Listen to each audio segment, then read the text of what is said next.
Good morning, good afternoon, good evening, ladies and gentlemen. We are thrilled to have us a distinguished guest who has an impressive and diverse background. She is a psychologist, a global talent advisor, and a passionate business lecturer with extensive experience at top Fortune 500 companies like LinkedIn and Airbnb. Redina has honed her expertise in the talent domain. Redina is also the founder of Vox Advisory, a company dedicated to providing B2B and B2C support across all critical areas of talent management. Redina's work span recruitment, onboarding, training, and enhancing the employee experience. Not only has Redina been a guiding force on the advisory boards of several emerging startups, but she also partners with international organizations to develop and refine their talent strategies. Redina offers personalized consultancy to skilled managers and entrepreneurs, helping them create or boost their LinkedIn presence. Let's welcome a seasoned public speaker who is on a mission to bridge the gap between companies and talent through human oriented practices. Welcome, Redina. How are you? Thank you so much, Sagar. Thank you so much for this lovely introduction. I don't think we could have started in a better way. So I'm feeling great. I'm really enthusiastic about this topic. I can't wait to see any comments, questions, and of course, to share my knowledge from the last 14 years working with global organizations, multiple cultures, multiple generations, and nationalities. Perfect. So, Redina, just wanted to know, we are living in a world where things are changing rapidly. And before we go to the core topic, if all the folks who are watching this and are curious about the future of work, what is your say here? Well, if I like things to be simple, right? I don't like overcomplicating. So I would say curiosity. Mhm. Be curious. Whatever is around you. I love talking a lot about growth mindset because this is something that has helped me in my career to become better and better and better. So curiosity is a power skill that can really help us understand where we are, where we're coming from, and where ideally we want to go. The rest is combination of luck, timing, efforts, and other external factors. Yep. Yeah. Thank you for sharing that. So, Pleasure. Gen Z has become a viral word. Of course, I really want to understand who is the person who is bringing up these names: millennials, Gen X, Gen Y, and now Gen Z. But now, just for the viewers, I would love for you to define or make understand what is this Gen Z, and and how does it differentiate from previous generations with respect to anything, and then we go to the work part. Of course, I think we as HR experts, whenever you are in recruitment, in training, compensation and benefits, an HR generalist, it doesn't matter, right? We work with people.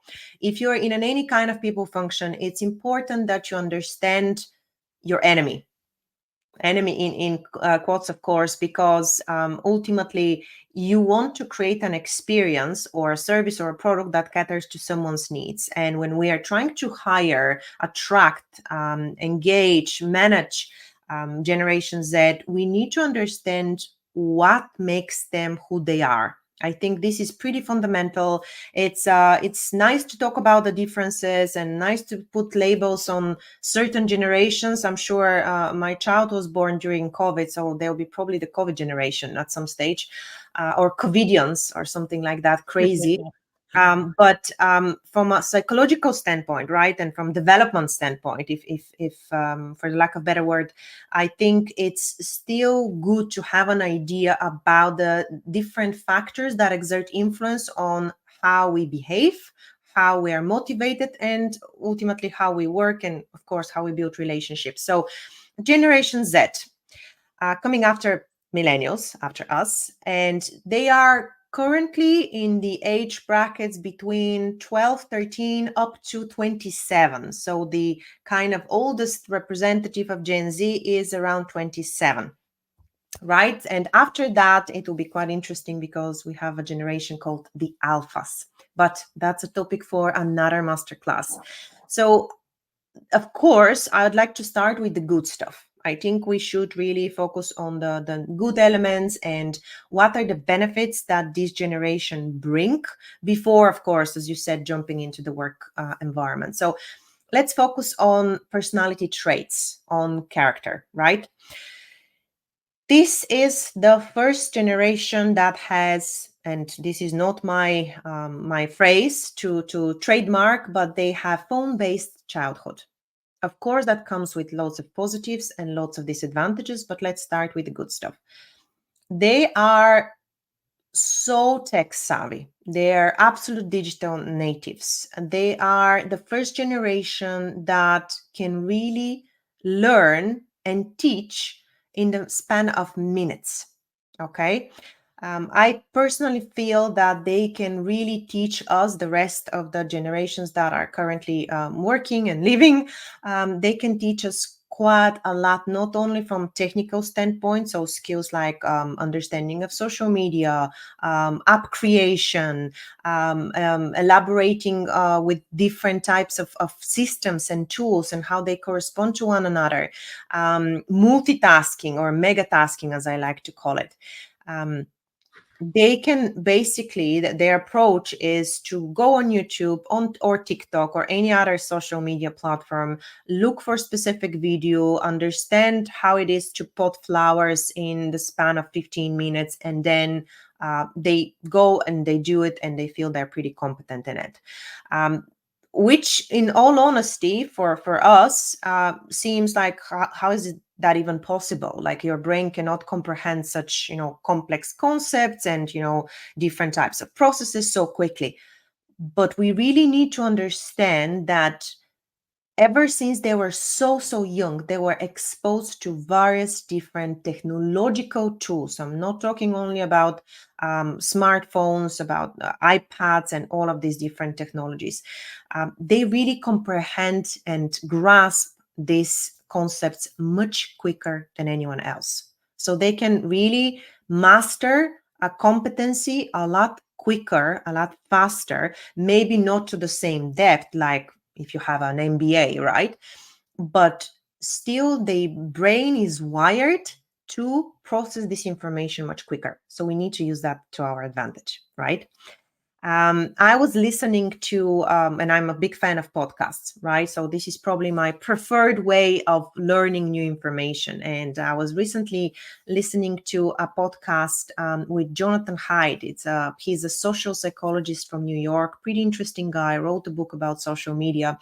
And he was explaining a lot about the impact, of course, the negative more say, but also the fact that Gen Z really are different to the other generations, not only in terms of the speed, in terms of the openness as well.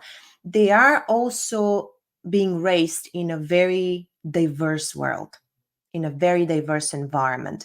Access to information, this internet access, is a given for them. So when it comes to being opinionated, having a perspective on different matters, both social, environmental, related to politics, this is quite different generation to us millennials. I think for us, it was the case that we were getting this access much later in life. We were already, late teenagers and so on. So it did impact us to a certain extent, but we were more the traditional type. We still read magazines, right? So for Gen Z, what does that mean? That means that if they don't feel comfortable with something, they'll speak up their mind. They would demand things. They would openly talk about things that are making them uncomfortable, or things that they don't feel are right in the world. And we have multiple examples of teenagers. I'm not going to put names so that we don't do any kind of free promo to anyone, but um, they are so concerned with environmental issues, with social injustice, with what is right and what is wrong ultimately.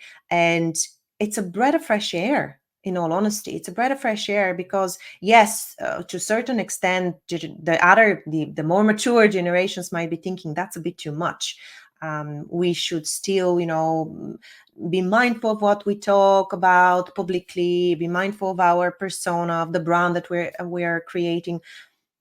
But Gen Z are coming and they are completely destroying the perception of, oh, I need to be politically correct. Oh, I need to, be the good girl or the good boy and just keep my head down and just work. No, no, they're really breaking the status quo. They're really bringing these nuances to work and to how they live, how they perceive their life as well, which I personally admire, because I don't think we've ever been that empowered as a generation.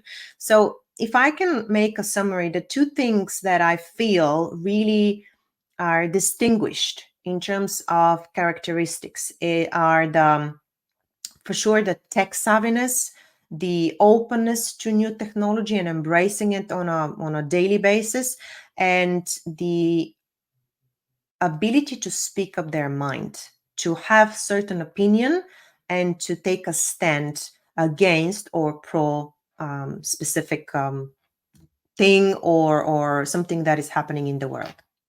Yeah, yeah, so true, Radina. Thank you for giving a very good perspective on what is enabling them, what are their strengths, and moreover, what are the times that they grew. And absolutely right. In fact, they grew at a time where the digitalization was at its peak, Yeah. and I remember still using those normal cell phones with the non-digital display. And I've seen this generation. I mean, I'm not advocating this, but I have seen here, specifically in this part of the world, a lot of parents giving the screens directly to their children so that they can, maybe keep quiet. I don't know what is the intent, but this is one intent for sure. And I Mm. think that is still, that particular aspect is still being built here. I see, even as so-called, maybe the alpha generation is also being raised like that. Absolutely. Maybe 10 years from now we can have a master class talking about that, but still that is a common uh, thing that I have noticed. Most Mm. importantly, I have seen the this generation has been given a lot of opportunity to consume content. Absolutely, you mentioned a lot of videos available with specific to work, but in our growing years, a lot of our worldview also happened through cinema, Yeah. through so here in this part of the world, not many people were exposed to, let's say, the traveling, beside their geographical location. But then globally, I see a lot of people that they travel. So the cinema, travel, and then of course, the various uh, education options available. During our times, there was still very traditional educational options were available, at least till the time when I was. I think that is also helping them shape up their worldview. Yeah. So I just thought I should, share this, what is influencing them, so that the HR leaders and various other stakeholders who are in a way working with them, it Mm. helps them give an insight on, on what is would be the better way. And you mentioned wonderfully that, podcast is something which is your way of, of course, exploring the curiosity and learning, but we have to also identify how they prefer to learn. And I'm sure there would be so many different ways they would like to learn. So I just thought I should bring this up. Yeah. Absolutely. And you know what? You're totally right in terms of the element of accessibility. As Yeah, you said, traveling. This wasn't so easy or so affordable back when we yeah, were growing up. So, what does that mean? That brings additional perspective, additional point of view. Now, for example, I do have obviously relatives in Bulgaria, where I'm originally from, and a lot of contacts of mine are watching, for example, Korean TV series or Turkish TV series. Back in the day, we only got access to certain telenovelas from the Latin world, and that was it. Or let's say Russian movies. We literally had only 3 or 4 channels back in early democratic Bulgaria back in the 90s. So you're totally right. The first iPhone came in what, 2007, 2008. So basically when these kids were quite young. So this is an incredible plus, right? This kind of multiculturalism, this understanding of these different points of view. And I'm not a fan of, taking one part of the world as a exemplary. So let's say focusing on US or focusing only on Europe. You and I have grown in completely different regions, and for me, that's the beauty of it. We use technology now to exchange ideas and practices from completely different realms. yeah, And as you said, you had much more access to cinema, to theater, to a bit more face-to-face type of interactions, which brings me, unfortunately, to the more negative. And I think it's also yeah, important to speak about the challenging components when it comes to Generation Z. And I don't know if you've heard of that, but they are called the anxious generation. And as you can imagine, based on this characteristic, this means that they experience mental health challenges such as anxiety, depression, intrusive and suicidal thoughts, much more than any other generation before that. I was reading some statistics as well from CIPD, so the Charter Institute of Personnel and Development. So this is the government body when it comes to the people function in Europe. And the statistics were mind blowing when it comes to suicide rates, when it comes to ADHD rates. So this is basically a disorder related to attention deficit, to depression rates through the sky in terms of particularly the last 10 years. And unfortunately, COVID didn't make things better, right? So the global pandemic, unfortunately, in certain regions, so like in Ireland, we were under a complete lockdown for 6 months. So this impacts your psychological state, no matter how robust, how resilient human you are. All of a sudden, you had to switch to digital technologies. And these digital natives, for them was easy, the transition itself, but the deprivation of physical human connection, of the comfort of a human touch, for example, this has proven to have a detrimental impact on the brain, on how we perceive relationships, and so many more.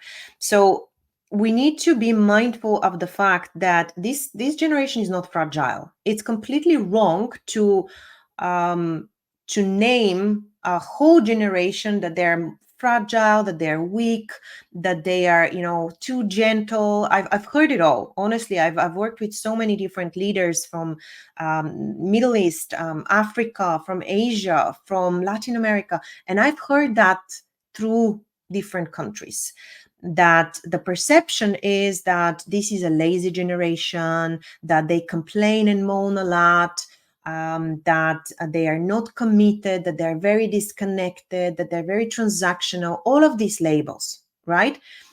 And not many of these leaders are trying to understand, why is that happening? Is it really the fault of Gen Z, or is this the environment? Is it their parents? Is it how we've created a world where a like means a lot, a share or a comment means everything? So I think we are a byproduct of our environment, right? So this is basically biology, but the social aspect of it is that this anxious generation will probably not handle stress as well, and will probably fall into burnout state much much quicker and much easier than other generations. And the question is not why. The question is what we can do to support them. I think if we change a bit the narrative as to understanding, showing a little bit more compassion, and figuring out ways to mitigate the risks and enhance their support in various different ways without breaking the bank, because I think employers are, as always, very focused on, budget constraints and all of this jazz. But to really understand why Gen Z is so disconnected. Why are they not loving my brand? Why are they not applying like crazy to become the next McDonald's cashier? I think these are very valid questions for us to ask ourselves. What do you think, particularly when it comes to these very worrying trends around mental health and lack of stability? Have you observed that as well? Yes, Radina, absolutely. Thank you for bringing this up. And I would like to, not only share it with the HR leaders who are listening, but also the founders, leaders with whom Gen Z are being either trained or are interning or are actually working, right? So, one thing is that uh, the emotional aspect, the mental aspect, the physical health aspect, and the energy level aspect. These are, let's say, if there is a framework, right, we have to put this all four aspects in that particular framework, and we have to be conscious in terms of tracking all of these aspects in the organization if they are working, as we track the average quarterly sales, or we track the operations. We have to track these elements. And I'm sure a lot of the leaders in the HR professionals who are listening would also if they remember their times when they were, they started working in their organization. uh, Maybe not all of them were privileged, and they were always looking for the right leader or the boss. They were always looking forward to someone who would also take care of these elements. Hmm. So I would say this generation in a way is providing you an opportunity to play that role, and take care of all these four aspects which you wished there was someone. And I can share this because I have been in that position, or I would say position in terms of responsibility. I'm sharing that, where I got an opportunity to track this for Gen Z, for that matter. So this is something that I really want to bring this up. And there are frameworks available. Mhm. One is Surgeon Journals framework, which is quite famous, which is being practiced and currently being implemented in the UAE government. That particular framework is being Wow. implemented. So yes, so this is something that I thought it is important for us to share. It's great to be inspired, but ultimately, Redin, I'm sure you and me would want the leaders and viewers to take action. So Yes. that way, I just wanted to share this. Yeah. And appreciate the example as well. I think that's one thing that we basically say we don't have time for anymore. Really understanding the person, understanding their needs, understanding their motivation, where they're coming from. That's why it's quite challenging, especially when we think about multiculturalism. It's really challenging to connect to all of these different people because they have completely different needs. When I arrived in Ireland, and I was barely 25 back then, the culture was very different to Bulgaria, yet some things were quite similar. I mean, young people like to have fun. Who doesn't? Of course. And one thing that made impression on me almost right away is that we did have happy hours at LinkedIn. And for me, it was like, what? Drinking at work? I mean, on your desk or in your office space? How is that even possible? And you don't have like a proper integration. right? You don't have, oh, welcome to Ireland. This is your toolkit to understand this country. And I was 25, so I was a bit more formed as an individual. Imagine what it is for a 21 year old right now that is coming straight from college with a very basic onboarding. And yeah, they think this is a very cool company, but literally they're given a headphone if they're talking to customers, or if they're given their laptop if they're in a bit more back office type of job. And here there's amazing swag and all of this, money that we give you for a gym and whatnot, but there you go, a purely remote setup, right? And Yeah. this is in most cases, this is the onboarding with some, informational session and buddies or things like that. But as you said, I haven't seen a proper mentor or a coach kind of setup from the beginning to ease Hmm. that journey, to help these young people understand a bit more what is the world around me. Trust me, college and university does not prepare you whatsoever for the world So outside. true. So Yeah, true. yeah. Nor is school, nor is secondary school or college or gymnasium or whatever it's called in different countries, high school in America. I have noticed that none of these are setting you up for success truly. It might give you some indicators as to how to write your CV and basic stuff like that, but that's it. And I know we're here to talk about recruitment, about managing, and about helping these people to be developed. And as someone who has spent most of their career in the recruitment field, and I love it, I still love it, I think fundamentally, there hasn't been a big change in the last 20 years. There hasn't been. There are some Yeah. tools that are making our lives a little bit easier, a little bit speeding up decisions, for example, helping us with seeing things from a different angle, but there hasn't been anything hugely innovative. And Yeah. I can honestly say that because I'm working with a lot of partners and I do see a lot of the processes behind it. Of course, generative AI is the buzzword of the last 2 years, but AI has been there for a while. That's not something new. The way we use it now and the accessibility is different.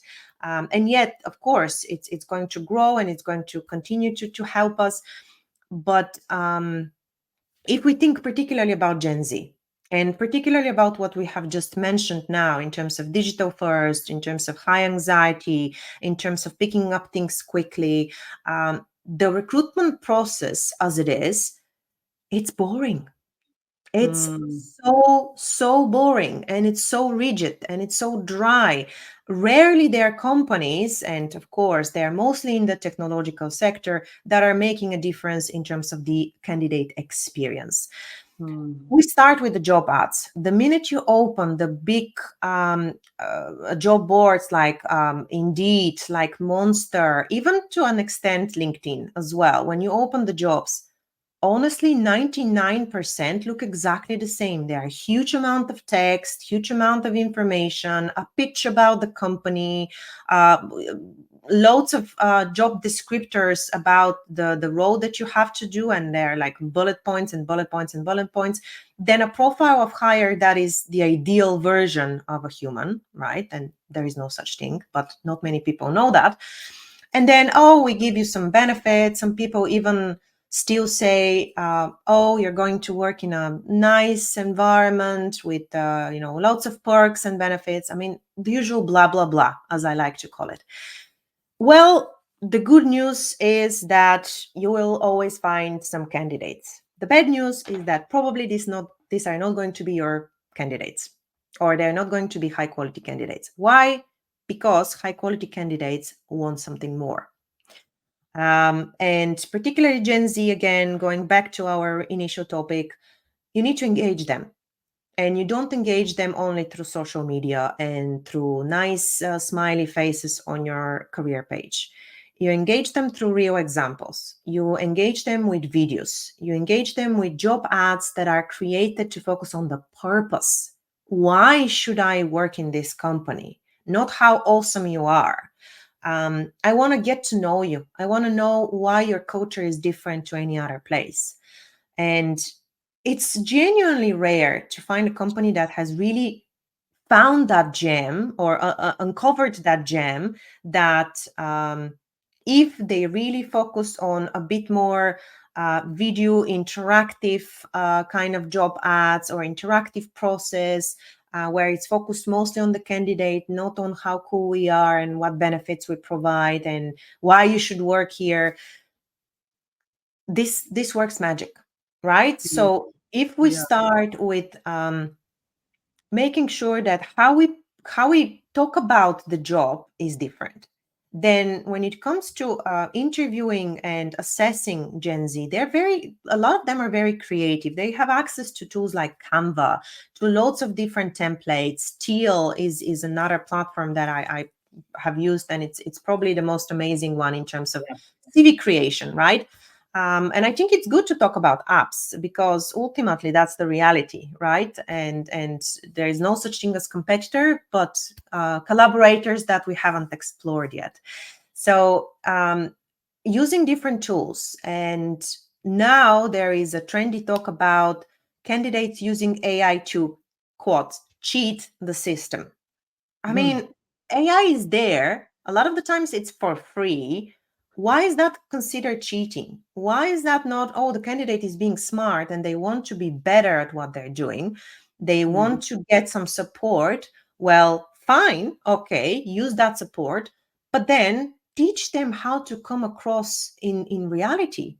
Teach them when they go to the interview physically or even video, how to do their best, how to actually get the job, how to be themselves or even do a better job than how they're usually acting. um, and not many companies are really focused on supporting this. They're very much afraid, oh my gosh, what if we get a candidate that ghosts us? Why is mm, that your focus? Why do you have to think about this? Why don't you think about how we can make it easier and more interesting and more fun for these people to apply, to go through the process, get feedback? And by the way, for everyone that is listening and or will be listening, we do have only one slide that we want to show you. Literally just mm. one. Yeah, I yeah. am not a fan of having like multiple presentations and anything complicated. This slide can basically give insights about hiring, about how to manage, how to provide feedback, how to provide or create development programs and plans for Generation Z. It literally as simple as it can be, yet hopefully impactful for everyone here. So the candidate experience equals great communication. Again, as I said earlier, I love simplicity. I don't think we should have 15 different tools and chatbots and whatnot. You need to streamline the whole journey. The journey is the outcome.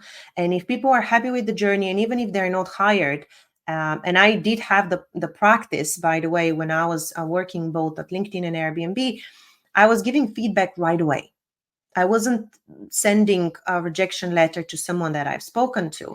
And these were young people, right? And I assume they're still Generation Z. So back then they must have been, 2021. And I literally said over the phone, you know what? I really enjoyed the conversation, but I want to be open and honest.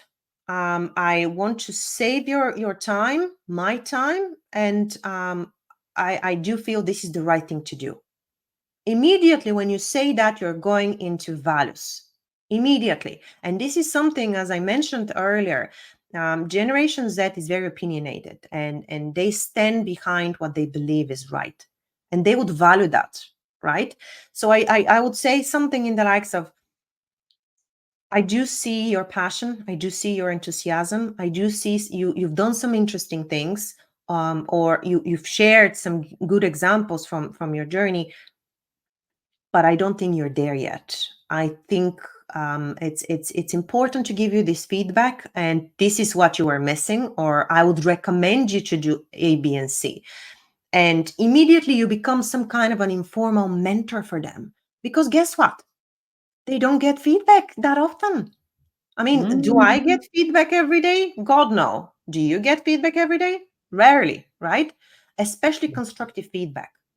So by the end of this conversation, yeah, the person was bummed that they are not getting, to the next level of the interview.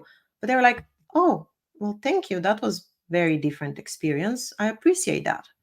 And they were genuine because after that they sent me a message on LinkedIn and I built my network that way, from rejected candidates.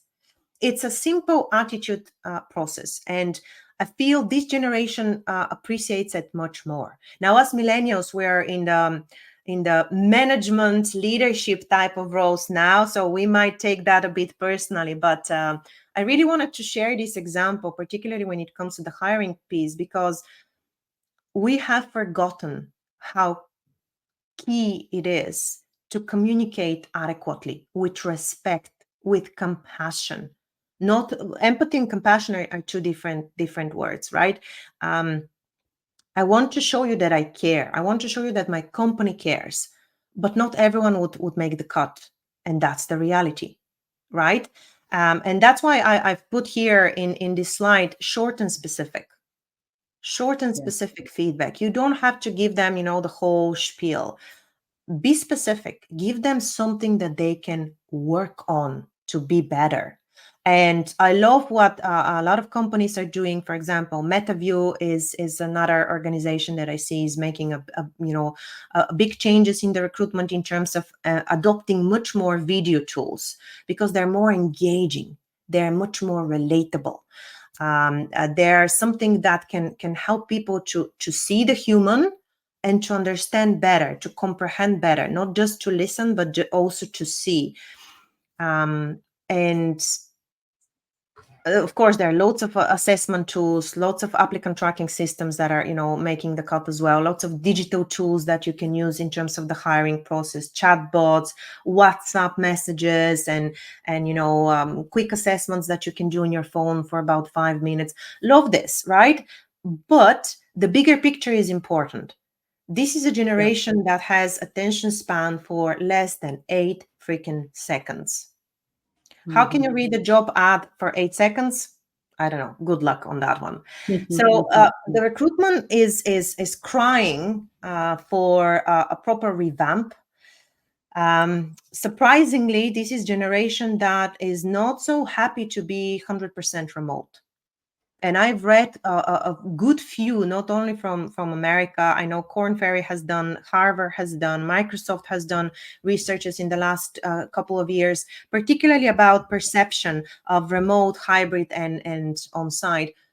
Well, Gen Z has been deprived from the actual physical interaction because of social media to a certain extent, and they are craving. They are eagerly waiting for the moment that the real water cooler will come back. And Mhm. this is good. Yeah, this is good. I mean, I personally believe that there isn't an ideal version of workplace, right? There isn't. Mhm. Like, it's not on site, it's not remote, it's not hybrid. It does suit depending on the phase of your life. Me as a working mother, I would not treat exchange hybrid with anything else. Like, hybrid for me is the real deal. But for Gen Z, the more they can have this support, this interaction, then they can probably move to fully remote. But there should be some kind of arrangements around recruitment. um, is there anything else you want to add to the recruitment, or maybe something that you have observed over there in India as well? Uh, See, a lot of uh, Gen Z, I mean, and I am sharing this with a good heart, even if some of the Gen Z who would be watching this, this is for you to primarily introspect, because fundamentally, definitely, we want organizations to create processes, design processes, so that there is a right fit in terms of be it culture, work, and moreover experience, right? So one thing I just wanted to share is that the HR leaders and the decision makers have to start wearing a hospitality mindset. Mm, That is very important. And hospitality mindset first will begin in the existing se- work that you're doing within the millennials, within the team that you have, be it the other leaders. We have to we have to start creating experiences, mhm, and that will translate into the digital, you know, um, as digital tools that are available, which in which organization puts in their website, talks about their product services. Of course, the hiring part where they put out on, the kind of roles they are seeking. So that hospitality mindset is so critical, because Mhm. as you rightly said, uh, Gen Z are folks who have their opinion, who would quickly move on to a new project or a new organization. They do not care if within 3 months things doesn't work out well. If within 6 months they are ready to move to different organizations. So ultimately, we need strict processes, first manifesting offline, and then the online is the result. Absolutely, I am with you. Even in this part of the world, the recruitment processes, as I would say old fashioned. Even I would say a one generation previous us or two generation previous us. Of course, with the digital tools, I think it is slightly more glorified. But apart from that, everything is very similar. But this is Mhm. something which I thought I should bring it up. That's it from my side, Redina. Totally, totally right. And you nail it on the head, particularly when it comes to the fact that if Gen Z is unhappy from the work process or even from the recruitment, they have zero thoughts in terms of leaving. Right. So when I started my recruitment journey back in 2010, right, ages ago, and I was working in executive search, and basically, we were looking at hundreds of CVs, right? I was responsible for creating a database of CVs. So throughout the last 14 years, I've seen so many. But there has been an element of calling people job hoppers, right? If they have left a job, let's say less than 3 years, then it was less than 2 years, and now the usual tenure is 18 months in a tech Yeah, company. yeah, 18 months is a normal tenure. Can you imagine that? So these expectations of business owners or directors that they're going to get ROI from each and every person for a minimum of 3-4 years. I'm really sorry to break it to you, but that might not happen. And yeah, you need to adjust to that. Not Gen Z is going to adjust to you, and this is a very difficult mindset journey. As I said earlier, I've been working with some managers, and a lot of them are actually in their 30s, so they're millennials like I am, and even for them to understand that these people will leave if they're not happy, the usual response was, oh, but that's fine, we're going to find replacements easily, that's okay. If this is mm, your mindset that you're going to continuously constantly replace humans as if they're handkerchiefs, that there is something fundamentally wrong with your mindset, with your organization, with your leadership style, with your values as a company. Everything is wrong, right?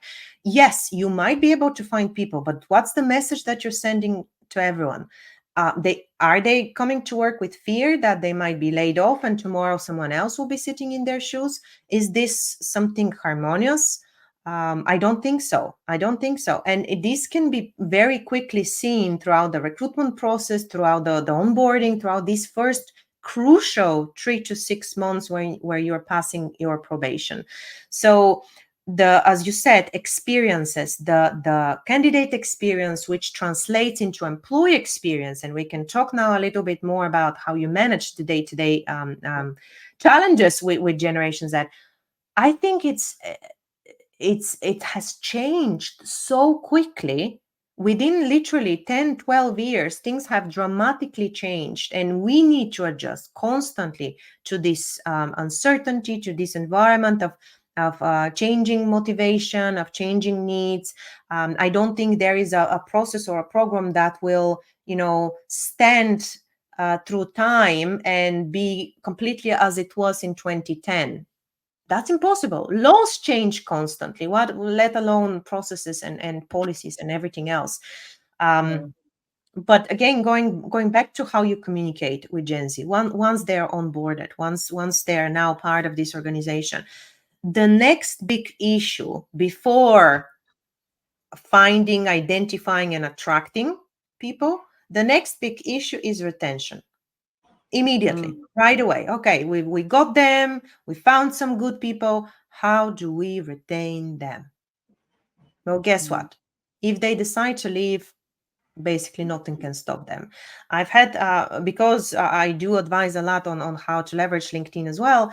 I do get some business owners who are like, oh, this and this of the management team has started, working on their LinkedIn profile. We need to think about replacements. Wait a second.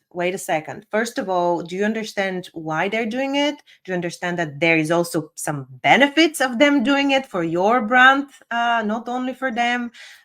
Let's hold for a second and let's talk about why is this phenomenon happening. So there is a lot of fear. There is fear, and there has always been fear, and there will always be fear around managers as to, oh my gosh, how we can retain them, what can we do more? Well, going back to the original problem, motivation and values.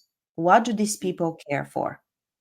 And this is where, and I've been on a fascinating journey as of last year when I started teaching business ethics, because I've never had real exposure to that. And all of a sudden I was like, I'm going to do a lot of research to understand what that means. And there is such a great connection between human resources and corporate social responsibility, business ethics, and this focus on ESG, so environmental, social, and governance.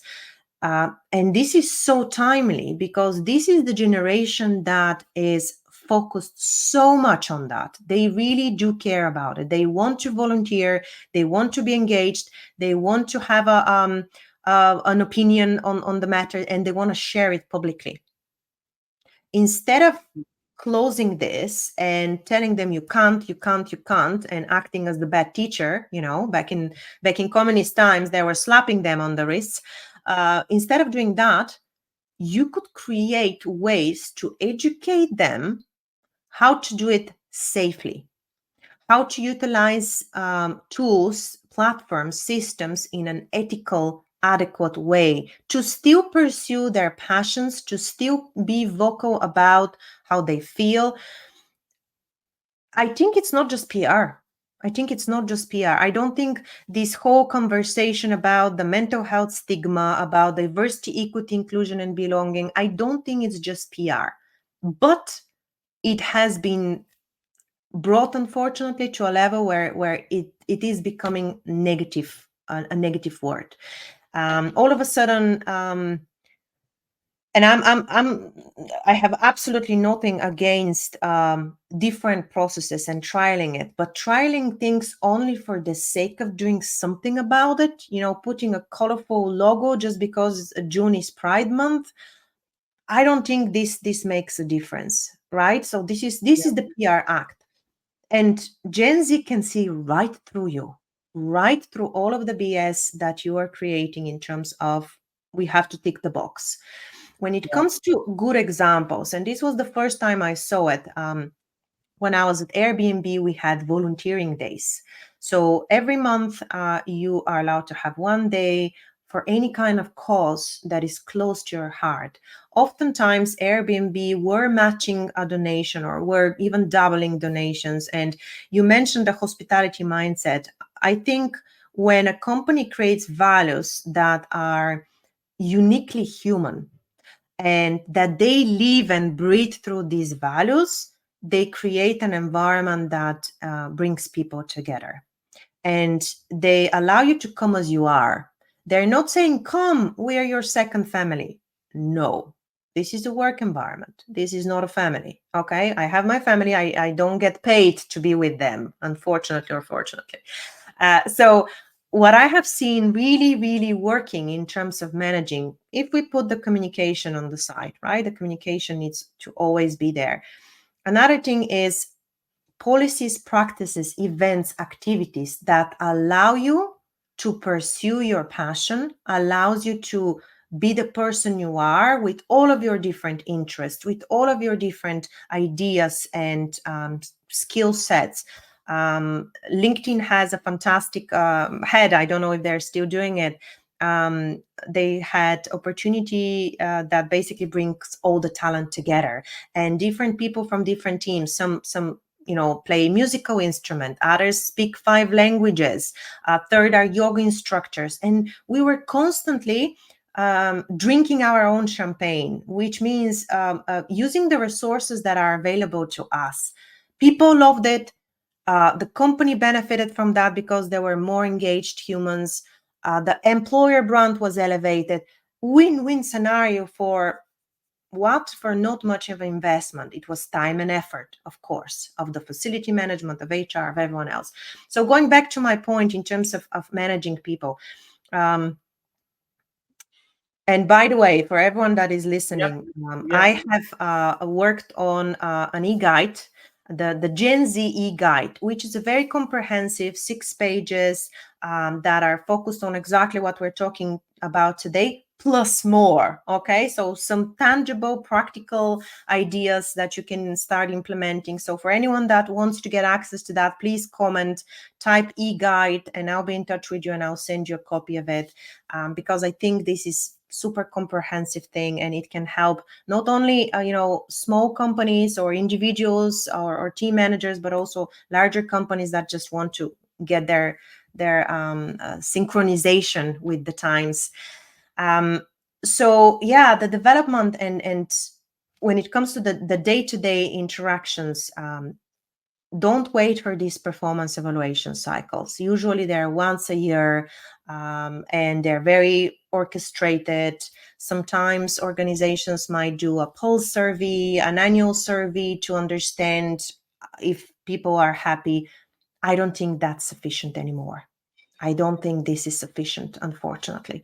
I think we live in such dynamic times, so turbulent and disruptive, that the only way to keep track and potentially prevent retention, potentially improve retention or decrease attrition. Um, the only way to do that is to do regular or frequent checkups.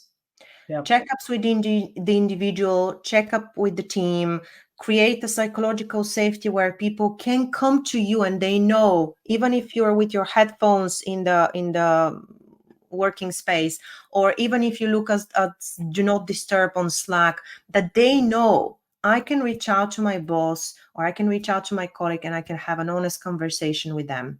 I can give and I can ask for feedback. If this is a culture that you have established, people will be happier, people will leave less. Of course, it's a lot about the money, and Gen Z is a money-driven generation, but we cannot influence there that much, right? So we're going to pause the money issue there, but genuinely, from a managing and developing standpoint, this is the baseline. The second Absolutely. piece, the second level that you can obviously upgrade once you have clarified the baseline, not before that, is to introduce different technology.